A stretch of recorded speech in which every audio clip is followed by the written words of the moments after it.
The question for discussion in this presentation is, what are your chances of getting an LOC, letter of consent? Are letter of consents rejected, and is the rejection rate high? So here we are referring to the letter of consent, and first understand who is eligible to get letter of consent. So a dependent pass holder who is a dependent of an employment pass, entry pass or personalized employment pass holder is eligible to get LOC, or an LTVP or LTVP plus holder who is married to a Singaporean or a permanent resident is eligible, or an unmarried child of a Singaporean or permanent resident who holds an LTVP is eligible to get LOC. So basically these are the people, they are typically foreigners, but they are in Singapore because they are either dependent on employment pass holder or generally a Singaporean or permanent resident because of their marriage or parent and children relationship.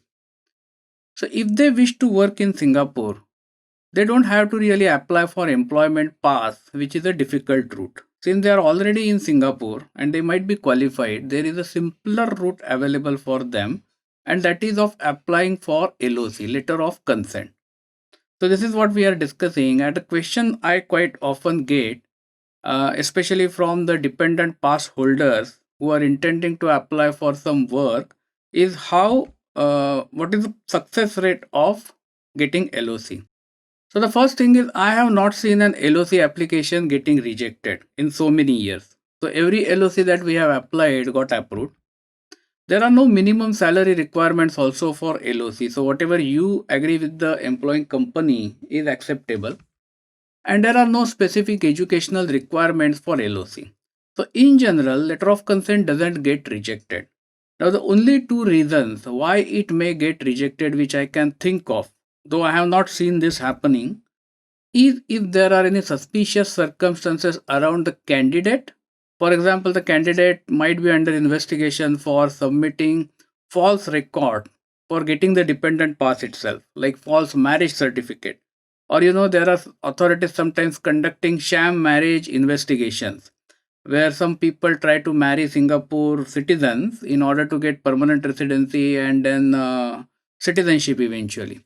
So if a candidate is under investigation for this, then that is possible.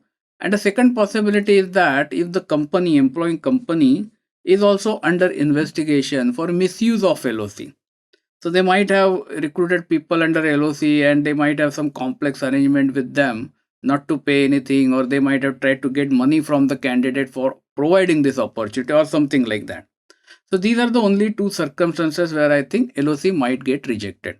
Otherwise, getting LOC should be reasonably easy. Thank you for watching this video. This video was brought to you by Epica Consulting Singapore. Subscribe to our channel today to get notified when new videos are posted.